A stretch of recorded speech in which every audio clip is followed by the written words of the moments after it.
All right, these guys are 4 days younger and bigger. This is the difference between a mom who's just feeding 7 puppies and a mom who's definitely feeding 13. These guys are actually bigger. In fact, look at that baby looking right at me. There's a baby right there.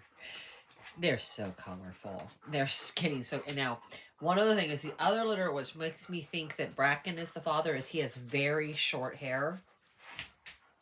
And I can't see. So you can see with these guys that they're getting fuzzy already. You can see the little fuzzy furs. They're going to have a little longer coat, right? They probably won't be as long as a typical, say, husky is. But yeah, they're going to be a little fuzzier, more shepherd length, right, than say husky length, okay? But you can tell they've got some fuzzy to them. And they're younger. You can already see the fuzzy to them.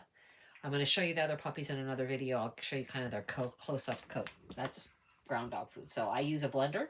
Just a regular blender you'd use for anything else. I prefer glass blenders. The plastic comes off. But that's just plain old dog food put in a blender and ground dry.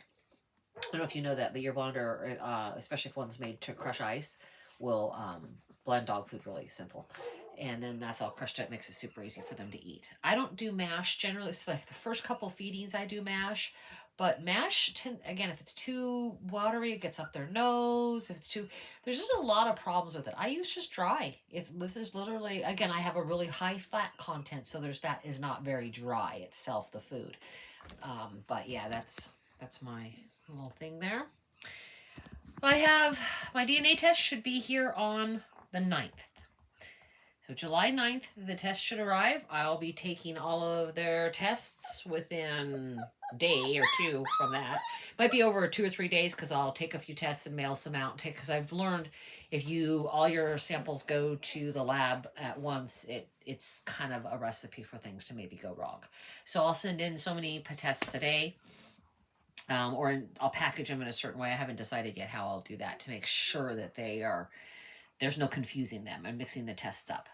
I have honestly had that happen with another company. They mixed tests up. They switched tests and some other things, and then they got my coat lengths wrong. So we don't believe that these dog DNA tests are super accurate. I'm really hoping with this company, they don't advertise how many dogs they've tested, they advertise how accurate their tests are. So I'm kind of excited with their tests. They advertise accuracy versus volume, and the other one is all about how many dogs they've tested versus how well they've done those tests.